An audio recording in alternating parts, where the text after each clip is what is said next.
அனைவருக்கும் வணக்கம். நம்ம இப்போ புதுக்கோட்டை மாவட்டம் நத்தம்பண்ணை கிராமத்தைச் சேர்ந்த திருமதி சகீரா பாத்திமா அவர்கள் நம்ம உதவும் உறவுகள் அறக்கட்டளைகள்கிட்ட ஒரு உதவி கேட்டிருந்தாங்க. அது என்ன மாதிரி உதவினா, அவங்களோட கர்ப்பப்பையில ஒரு கட்டி இருக்கு. அந்த கட்டியை வந்து அகற்றுவதற்காக அறுவை சிகிச்சை செய்வதற்கு 5 லட்சம் ரூபாய் செலவாகும்னு சொல்லியிருந்தாங்க.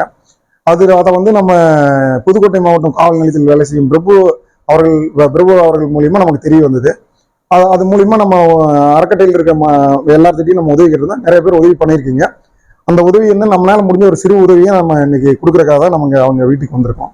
நன்றி. சகீரா பாத்திமாவுக்கு நம்ம 20,000 மதிப்புள்ள செக்கை கொடுக்குறோம். அனைவருக்கும் வணக்கம். என் பேர் சாயிரா ஃபாத்திமா. நான் புதுக்கோட்டையில நத்தம்பண்ணையில இருக்கேன். எனக்கு வந்து உடம்பு ரொம்ப சரியில்லாதனால கர்ப்பப்பையில பிரச்சனை இருக்கிறதுனால 5 லட்சம் வரையும் மருத்துவ செலவு ஆகும்னு சொன்னாங்க. நான் திருமயத்தில் RSP ஹாஸ்பிட்டல்ல பாத்துக்கிட்டு இருந்தேன். நான் அது மாதிரி இப்ப காவலாளர் பிரபு அண்ணன்ட்ட போயிட்டு ஒரு ஹெல்ப் மாதிரி கேட்டிருந்தேன். அவங்க ஈரோட்ல உள்ள உதவும் உறவுகள் குரூப்ல சொல்லி அவங்கள்ட்ட இருந்து ஒரு தொகையை நம்மளுக்கு ஹெல்ப் பண்ணி கொடுத்துருக்காங்க. உதவி பண்ண எல்லாருக்குமே ரொம்ப நன்றி. எனக்காக வேண்டிக்கோங்க. உங்களுக்காக நானும் ப்ரே பண்ணிக்கிறேன். ரொம்ப நன்றி.